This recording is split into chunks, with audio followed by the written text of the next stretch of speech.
In this vignette, I interview Bruce Avolio about the significant amount of research that's been done on psychological capital. And this has important implications for our work in leadership development in organisational settings and for strategic leadership. So during this practitioner workshop, you explored with us the concept of psychological capital, which has been very well researched, widely researched, but you helped to focus our attention on four key aspects of that. I wonder if you could say something about each one of those, please, Bruce.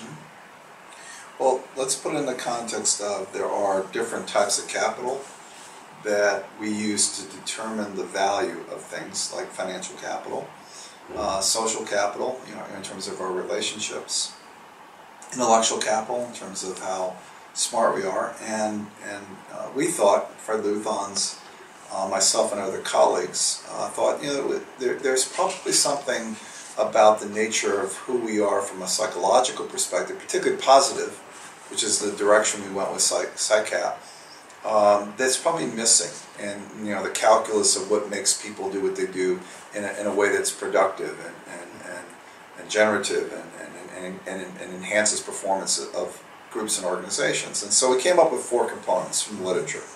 Our criteria was, one, they had to be constructs that were well researched. Most of it was in the clinical literature, some of the positive psychology. They had to be valid measures of those constructs that showed some predictive validity for some outcomes. And we said, we'll start there. And we went through the literature, and you basically find there's a lot of things that people talk about, but not all of it's well validated. And so that was our criteria. And we came up with hope, optimism, hope, efficacy, resiliency, and optimism. I reversed those because it spells hero. It's easy to remember. And those components form into we'd call a higher order concept that we called PsyCap. And so they're the starting four that represent the things that make people positive about what they do, whether in relationships, at work, in sports, in a variety of contexts, in fact in healthcare. And every one I mentioned, there's research going on, just literally hundreds of studies, looking at the application of PsyCap to those different contexts, from manufacturing, hospitals, to sports. So those are four concepts, and they do a nice job of augmenting other things we've measured that predict outcomes that are expected, and now outcomes that might be maybe beyond expectations. And so they're important constructs, and we can talk about each of them in terms of what they mean, but if you think about them as coming at different ways of looking at the world through a more positive lens, so hope being the will and the way, efficacy being the confidence and agency, resiliency being I'm in trouble but I can come back because I've got that energy, and optimism is it's going to be a better world tomorrow, let's keep going, let's create the better world. And when these are in place, it's producing sustainable outcomes for people? It's producing outcomes, it's sustaining teams through difficult situations, it's getting organizations to get through change processes in a way that's oftentimes very difficult, but it's driving it forward. It's manufacturing firms where safety is better because people are more positive, meaning that they are willing to question and figure out what's wrong and fix it.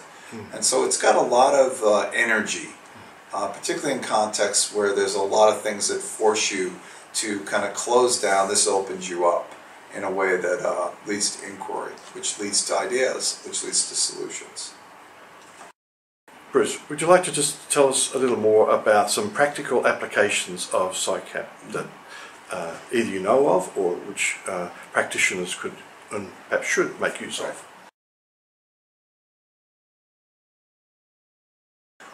Two aspects. One is, we're measuring PsyCap. Short measure is 12 items, longer measure is 16, 24. So we're measuring each of the components. And, we've done it from a self-report and a self-other report. And so giving people feedback on how they see themselves in terms of this and how others see them.